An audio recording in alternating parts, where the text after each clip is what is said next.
It's the day after the League Cup final, and Newcastle have finally won some silverware.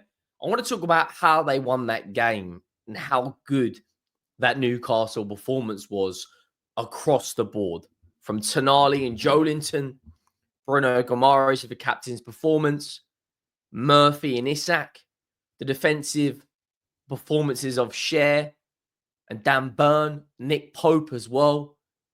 With missing key players like Lewis Hall, Antony Gordon, and Newcastle turned up with a performance that a Spurs fan could only dream of.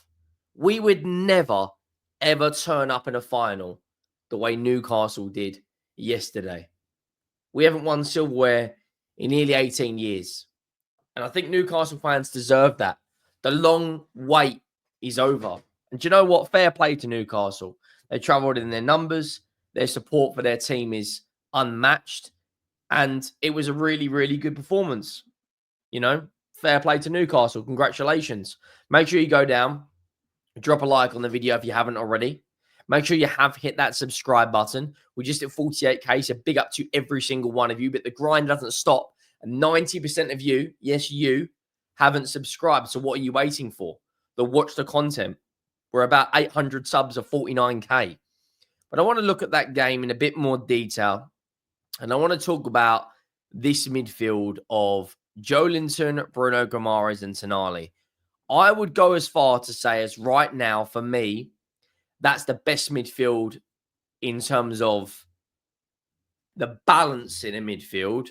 I would go as far to say the only midfield that you could argue is better is Szoboszlai, McAllister, and Gravenberch. And yesterday, that midfield could not live with Joelinton celebrating every single challenge. Let's not forget, this guy was a forward. Eddie Howe comes in, turns him into a midfielder that can dominate anyone for power, for energy, for tenacity. You know, he's very good in the air. He's so strong on the ball. Tonali, what a signing he's been. What a signing. Bearing in mind, this guy could not really play for the first season. And Bruno Guimarães, when it comes down to captain performances, he's crying at full time. He loves this football club. And I said yesterday, and I also said on TikTok, make sure you get over to TikTok and follow at Henry Talks Football. I also said yesterday that this Newcastle team, if they pin down players like Alexander Isak and Bruno Guimarães to long-term deals, they're pretty much guaranteed the Conference League now as they won the Cup. But if they get into the Champions League, get that extra revenue, maybe bring another centre-back in, maybe bring another midfielder in and another forward, and Newcastle aren't a million miles away from consistently getting in the Champions League. If they win their game in hand, they will get Champions League football. You know, it's a really, really exciting time, I would say, to be a Newcastle fan. You just won silverware. You had a good run in the FA Cup. You're having a good season. And you turn up to Wembley. And how they won that game from minute one, they outplayed Liverpool. Their press was relentless. Absolutely relentless. But what they did most importantly is Harvey Barnes and Alexander Isak saw a weak back four.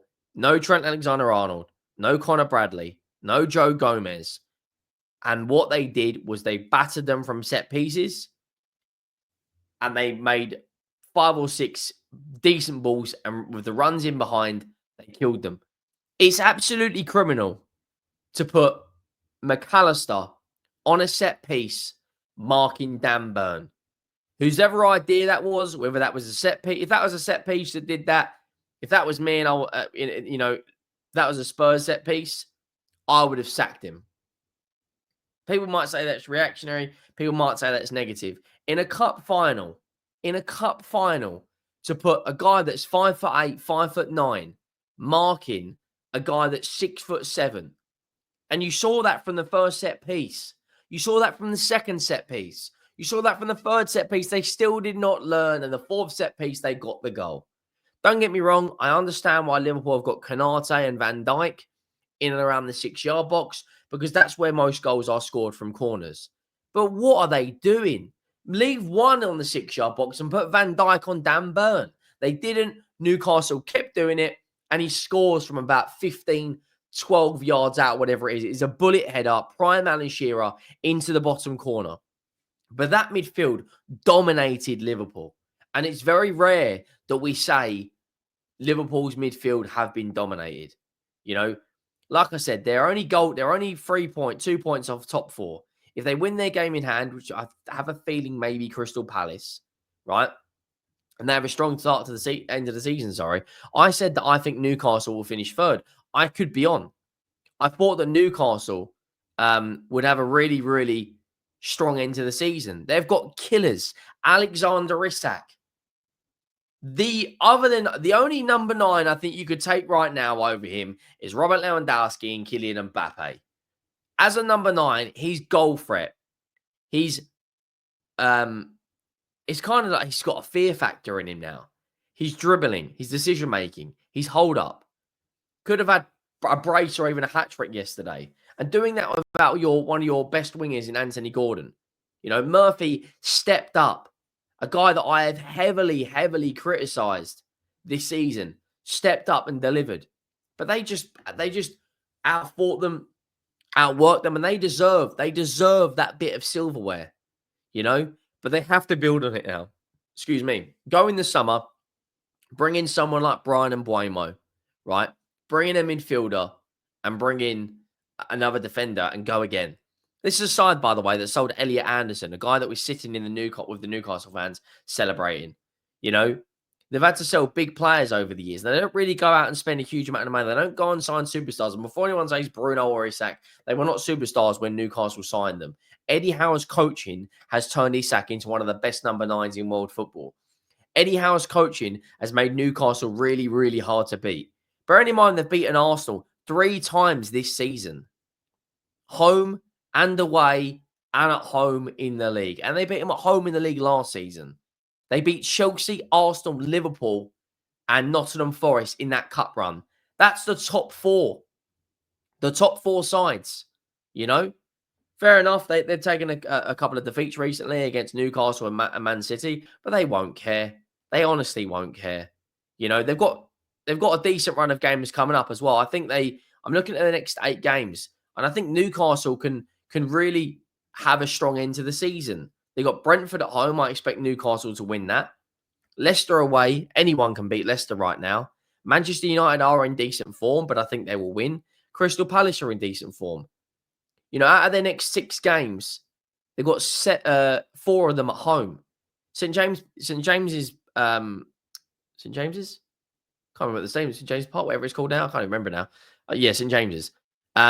Since this season, they've turned that ground into a fortress. And Eddie Howe has made 2 finals. 2 finals as Newcastle United manager, and they will be in Europe next season. Minimum they will be is Conference League. And if they get in the Conference League, you have to back them to go and win it. Surely. You have to back them. Aston Villa, Brighton and Chelsea will be tough games. Don't get me wrong. But I fancy Newcastle to win at least 5 of these 8 games. And if they can better Nottingham Forest's results in that time, and if they do manage to beat Chelsea, you know, I'm going to say it, Newcastle will get top 4.